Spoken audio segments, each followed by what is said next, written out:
Баршаңызға сәлем. Сіздермен бүгін біз тәубе техникасы жайлы және де қабыл болған тәубе жайлы хадис жайында толыққанды айтатын боламыз. Кемел адам кітабынан Қайрат Жолдыбайұлы авторы.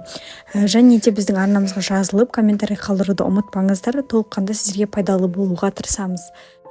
Тәубе техникасы басымызға түскен қиыншылық пен сәтсіздіктің себебін тек материалдық тұрғыдан іздеу қателік. Рас, Алла тағаланың жаратқан материалдық себеп салдарлары мен түрлі заңдылығы бар. Оларды қолымыздан келгенше орындауға міндеттіміз. Бірақ көп жағдайда адамдар өздері тап болған проблемалар мен қиыншылықтардың рухани астарына үңілмейді. Перденің арғы жағындағы сырларға мән бермейді. Алла тағала өзінен алшақтаған құлдарын өзіне қарату, жалбарынтып тәубе ету үшін әртүрлі кедергі жібереді. Рум сүресінің 41 аятында адамдардың өз қолымен істеген жамандықтары мен күнәларының кесірінен теңізде де құрлықта да бүліншілік орын алып, ондағы жүйе мен тәртіптің астан-кестеңі шықты. Сол арқылы Алла оларға бәлкім райларынан қайтар деп өз қолдарымен істеген кесірлік істерінің зардабын тартқызуда делінген. Алла адамды қиыншылықпен сынайды. Өйткені өмір ешбір қиыншылықсыз біз қалағандай керемет болса, Құдайды естен шығарып аламыз. Жалпы адам табиғаты солай. Қазақтың тісі ауырып, балтыры сыздамағанның Құдаймен ісі жоқ деуі осыдан шыққан. Сондықтан әрдайым маған бұл қиыншылық не үшін келді? Қай жерде қателесіп мүлт кеттім? Кімді ренжіттім? Кімнің ақысын жедім? Алланың маған жүктеген міндеттерін толық атқарып жүрмін бе? Бұл қиыншылықтар арқылы Алла менен нені қалайды? Тәрізді сұрақтарды өзімізге қоя білуіміз керек. Жан дүниемізбен сырласып, ішкі әлемімізге үңілуіміз қажет. Бірақ жоғарыдағы сұрақтар арқылы одан әрі үмітсіздікке түсіп, күйзелуден сақ болғаны жөн. Құранда өздеріңді өздерің өзгертпейінше, Алла тағала сендер тап болған жағдайды өзгертпейді, яғни сенің халіңді өзгертпейді дейді. Демек, қатеңді түзетіп, шынайы тәубеге келу қажет. Кез келген қиыншылық Алла жіберген сынақ. Басқа түскен әр түрлі қайғылы жағдайға сабыр еткенде күнәларымыздан арылып, ақыретте мол сауапқа кенелетініміз ақиқат. Бұл жайлы Алла елшісі пайғамбарымыз саллаллаху алейхи уассалам Алла тағала түрлі ауру, сырқау, қиыншылық, уайым, қайғы, тіпті аяққа қадалған тікенек арқылы да мұсылман құлдарының күнәларын кешіреді деген. Адам баласы өмірде душар болатын түрлі ауырлық өзі жасаған қателіктері мен күнәларының нәтижесін екенін түсіну керек. Бұл жайлы Құранда естеріңде болсын. Бастарыңа келген қандай да бір қиыншылық өз қолдарыңмен істеген күнәларыңның кесірінен. Қайта Алла тағала барлық күнәларың үшін қиыншылық берместен көбін кешеді делінген. Демек, өміріміздегі келеңсіздіктер мен қиыншылықтар көбінесе өзіміз жасаған күнәларымыздың нәтижесі. Ал күнәні тек тәубемен, Аллаға мінәжат етіп, шынайы жалбарынумен жоя аламыз. Аллаға толықтай мойынсұнып, ішкі руханиятыңның түзелгенде қиыншылықтардың тыйылатынын Құранның басқа аяттарында бар. Талақ сүресінде кімде-кім Аллаға тиісінше тағзым көрсетсе һәм қарсы келуден сақтанып, тақуалықты ұстанса, Алла оған тығырықтан шығатын жол ашып береді. Сондай-ақ ойламаған жерден ризық нәсіп етеді делінген.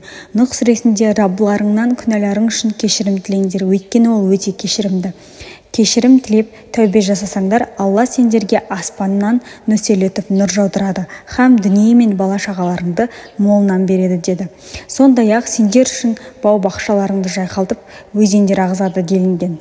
Бір кісі Хасан Басри атты ғұлама ғалым келіп, кедейлікке тап болғанын айтқанда, жаратқан иеңнен жасаған күнәларың үшін шынайы кешірім сұра деп жол көрсетеді. Тағы бір адам келіп, ұрпақ сүйе алмай жүргенін жеткізгенде шынайы тәубе етіп, Алладан кешірім сұра дейді. Енді бірі келіп, еккен егіні, бау-бақшасы қуаңшылыққа тап болып, берекеден айырылғаннан шағымданғанда, тағы да Аллаға мінәжат қыл, тәубе ет дейді. Сонда мұны көрген адамдар әлгі ғұламаға әртүрлі қиыншылықпен келген адамның бәріне бір ғана ақыл айттыңыз, мұның сыры не? деп сұрағанда, ғұлама өз ойымнан еш нәрсе айтқан жоқпын. Нұх сүресіндегі аятты келтірдім депті. Менің бір психолог танысым бар. Сол кісі өзіне проблемаларын шешу үшін жәрдем сұрап келген адамдардың бәріне осы тәубе техникасын жасатады екен. Белгілі уақыт ішкен жегеніне мән беріп, қателіктері мен күнәлары үшін шынайы кешірім сұрап, мінәжат еткен кісілердің проблемалары оп-оңай шешілгендігін айтады. Ұрпақ сүйе алмай жүргендері сәбилі болып, ажырасудың аз алдында тұрған отбасылар да шаңырақтарын сақтап қалған. Егер тәубе етіп, кешірім сұрап, мінәжат еткеннен кейін де проблемалар шешілмей жатса, оның да бір хикметі бар екенін түсініп, Алламен байланысыңызды одан әрі жақсартып, тақуалыққа бет бұрыңыз. Аллаға шынайы бет бұрғанда, мына дүниедегі көңіліңізді құлазытып, бас ауруына айналған ұрпағыңыздың болмауы секілді проблемалар сіз үшін мәселе болудан қалып, ұрпақсыз да ғибратты ғұмыр кешуге болатындығын түсінесіз. Кешірім сұрап, тәубе ету үшін ең әуелі шынайы ниет керек. Жасаған қателік, кемшіліктеріне жүректе шынайы өкініш болу керек. Кез келген тілде, қалаған сөзбен жалбарынып дұға етуге болады. Бастысы жүректің түкпірінен, шын көңілден шықса болғаны. Күнәңіз басқа адамдарға қатысты болса, олардан кешірім сұрап, ризашылығын алуыңыз, ақысы болса қайтарып беруіңіз керек. Кешірім тілеп, тәубе етуді ғұмырлық дағды ретінде қалыптастырып, үзбей жасаған жақсы. Пайғамбарымыздан жеткен кешірім сұрап тәубе ету дұғаларының ішінен бір-екеуін өзіңізге ұсынып отырмын. Уа Алла Тағалам, сен менің ұлы Раббымсың, сен мені жараттың.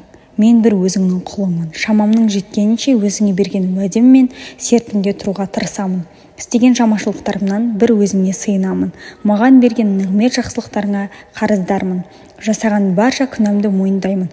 Мені кешіре көр. Күнәларымды өзіңнен басқа ешкім кешіре алмақ емес. Уа Аллам, менің барша қателігімді, білімсіздігімді, барша ісімдегі шектен шыққан кездерімді кешіре көр. Жаратқан ием, менің біліп-білмей, шындап және әзілдеп жасаған қателіктерімді кешіре көр. Алла Тағалам, бұрынғы және кейінгі, жасырын және жария жасаған барлық күнәларымды кешіре көр. Менен де жақсы білетін басқа күнәларымды кешіре көр.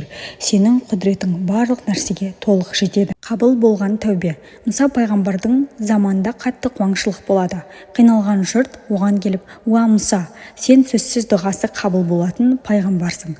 Құдайдан жаңбыр тілеші деп өтінеді. Мұса пайғамбар жұртын жинап, жамағат болып тастаттық беріп, жаңбыр тілеп дұға жасайды, Алладан жауын сұрайды. Бірақ тамшы тамбайды. Біраз уақыт өткен соң Алладан, уа Мұса, қауымыңның ішінде 40 жыл бойы күнә жасап жүрсе де, осы күнге дейін бір ретте күнәларына кешірім сұрап, шынайы тәубе жасамаған күнәһар адам бар. Сол сендердің іштеріңде болған кезде дұғаларың қабыл болмайды деген аян келеді.